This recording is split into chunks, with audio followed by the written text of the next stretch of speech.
Hey everybody, and welcome back to FSI DFS. I am McKinley412, and today we're looking at this Sunday main slate, obviously.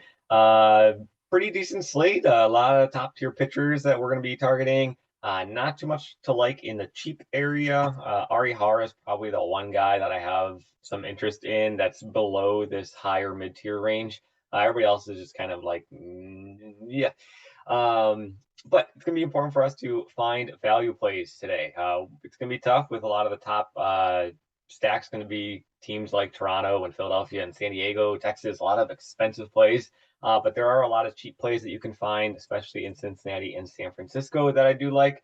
But we'll talk about those values a little bit later. Let's just focus in on the pitching at the moment. I do have three DraftKings tabs pulled up because just kind of show you where I'm going. This first one is not a line, okay? This first one just kind of shows you the value plays or some value plays that you could be targeting today with the two most expensive pitchers. Just to show you that, the value is out there. You can pretty much build a line with whatever, even with Scherzer and Verlander as your SP1 and SP2. And I think that's the route to go in cash. Go Scherzer, go Verlander. They're your top two pitchers on the slate, both with decent matchups going up against Colorado and Baltimore. And like I said, there's enough value on the slate, you can jam them in with some top tier bats from Toronto, from Texas, from Philadelphia's got the highest implied run total on the slate today. But I got them ranked below Toronto and Texas and San Diego and Houston. Yeah. So Scherzer, Verlander, I'm not going to talk about them. You know how good they are. Even with their 11K price tag, I think that they're probably going to be in play, especially in cash. That's going to be your combo. Cease, I have Lodolo over Cease. Lodolo and Cease are very similar in that they have very similar strikeout rates, but they also have just awful walk rates. Both of them have a walk rate above 10% so far this season, which is not good at all. Lodolo, he's going up against Washington, Cease against Arizona.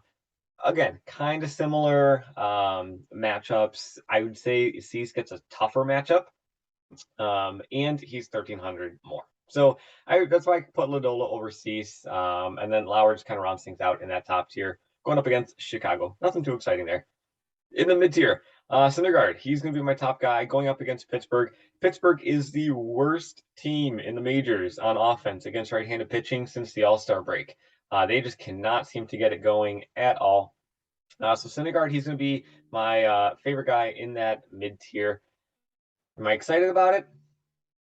Not really. I'm rather jamming Scherzer and Verlander than go down here. But Syndergaard, I think, could make for a nice pivot spot, especially even if you just need to open up like 2,000-3,000 worth of salary to get one more top bat for you.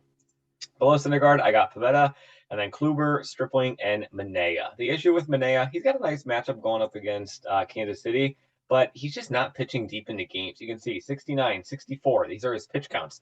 69, 64, 79, 82. It has been since the All-Star break that he has even come close to 90 pitches in a start. So a little bit hesitant to play a guy at 8.6K when I know he's going to get probably 80 pitches max, regardless of the matchup and everything. So Manaea, that's kind of why he's a little bit farther down the list. Pivetta, he's going up against Tampa Bay. I couldn't decide between Pivetta or Kluber, but Pivetta has had some nice strikeout games in the past. He's limiting a bit of hard contact, not too much, but still, I think Pivetta or Kluber, you can kind of interchangeable right there. I want to say Tampa Bay is actually favored in the game. So maybe Kluber could go above Pivetta if you think he's in line for that win. But still, Syndergaard, he's up at the top. And then Ross Stripling, rounding things out, going up against the Angels. Only 7.4K. I like that. Only 7.4K. He's got a nice game log here. Strikeouts, they're kind of going up. So we do like to see guys with their strikeout rate going up. He's got a beautiful matchup going up against the Angels. And you know what? I'm almost kind of convincing myself to just put Stripling in the second tier here and then almost move Pivetta as we move on down here. That's what I'm going to do. So we're going to put Stripling a little bit higher up just because, he is so much cheaper. Let's see. Well, 500 more than Pivetta, 600 cheaper than Kluber, but still, salary, it's nice to have. In that cheap tier, I already mentioned earlier, Ari Har is really the only guy that I'm going to be paying attention to. Righties going up against Detroit. We love righties going up against Detroit. I talked about Pittsburgh being the worst team since the All-Star break against right-handed pitching. Detroit, they are like minuscule ahead of them. And on the season, they're just awful. So Arihara, he's going to be my favorite cheap play. That's probably the only guy that I would go down in that cheap tier. You can see with these cheap bets, going to the value bets, it's a lot of Cincinnati. It's going to be some San Francisco as well. The issue with San Francisco is that they do pinch hit a lot. So that's always a threat with them, just because you never know when your guy's going to get 3 at bats and then get pulled in the 6th or 7th inning. It happens all the time with San Francisco. That's the big hesitation with them. But Cincinnati and San Francisco, I think, are both in great spots, and they both provide a lot of cheap value. Solano at 3.1K. Ramon Gonzalez, he's been leading off for the White Sox here for quite some time now. Just 2K. Love it. Anytime you can get a leadoff guy at 2K and going up against a questionable pitcher, sign me up. Love it. Senzel, he could be leading off for Cincinnati today. If so, I think he's going to be a core play for sure. Nick Gordon, going up against Eunice. He's got a nice lefty-righty matchup. Min price, again, he's got great numbers. I think he's got better numbers than all these guys in terms of facing a certain pitch hand that he is going up against today. Aquino, his main issue is he just strikes out all the time. It just all the time. You can see 1, 2, 3. Oh, I'm not even going to count. Look at this, all these strikeouts. It's like at least once a game. He's striking out, sometimes 2, sometimes 3. But he's going up against Corbin today for Washington, and Corbin just does not strike out too many guys. So if he can get the ball in play, I think he could be a fine play for 2K. I would much rather go Senzel. I'd even go Gordon ahead of him, but still, another min-price outfielder that you could go and turn to. Maybe he's your pivot off of Senzel. Maybe he's your pivot off of Gordon in the outfield. But these are the value plays they can see or min-price, and you can jam them in with whatever pitchers that you want. So turning towards my favorite 2 stacks of the day, it's going to be Texas and Toronto. Excuse me. Going to be Texas and Toronto. Toronto's going up against Davidson, left-hander. And that already lineup of Toronto should be able to feast on him. He doesn't strike out anybody. He allows a lot of hard contact. So I could see Toronto. Well, I do see Toronto as my favorite stack on the entire day. I'm going to be starting off with Kirk and Springer. Those are probably the first 2 guys that would be putting in. Next, you'd probably go with Gurriel or Vlad Guerrero. You could throw all 4 in if you really wanted to.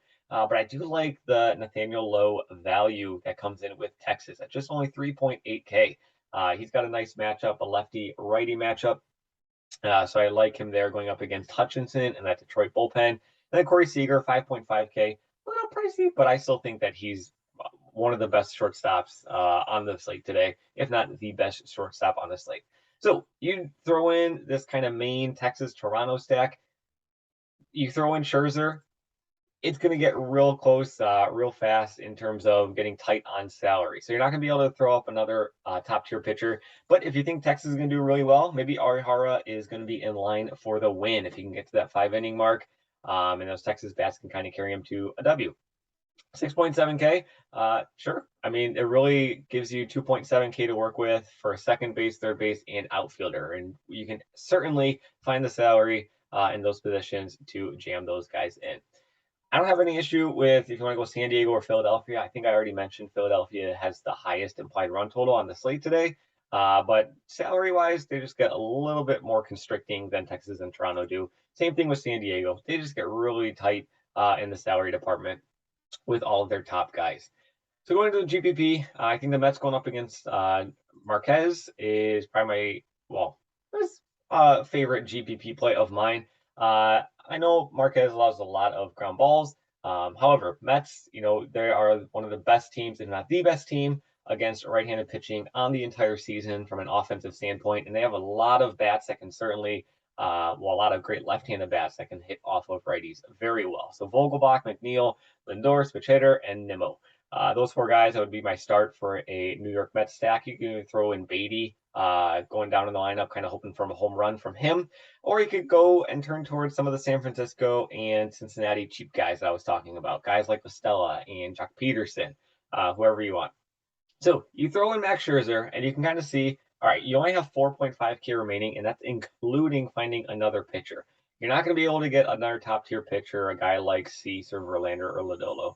But maybe even going down to Syndergaard at 8.2K gives you 2.7 to work with for a catcher and an outfielder. Totally possible. You've seen it. You know a lot of the different value plays that you could be going today. But yeah, so New York Mets, I think they're top GPP play just because how good they are against right-handed pitching. Milwaukee's going up against Sampson. Pay attention to the winds. I think this was one of the games where the winds are blowing in. So it is a little bit more of a hesitation playing them, but I do think that their lefties could certainly be in play. Guys like Tellez and Yelich will be the top two that I would be going after. And then, yeah, everything just kind of rounds things out. But I would definitely be sticking towards these top tier bats. And then Cincinnati is going to offer a lot of value for you in San Francisco. So I'm sticking up towards the top with pitchers, especially in cash. I'm going Scherzer, Verlander. And then if you want to go, a little bit different, Arihara, I think, is a great cheap play. Syndergaard, Stripling, probably the mid tier.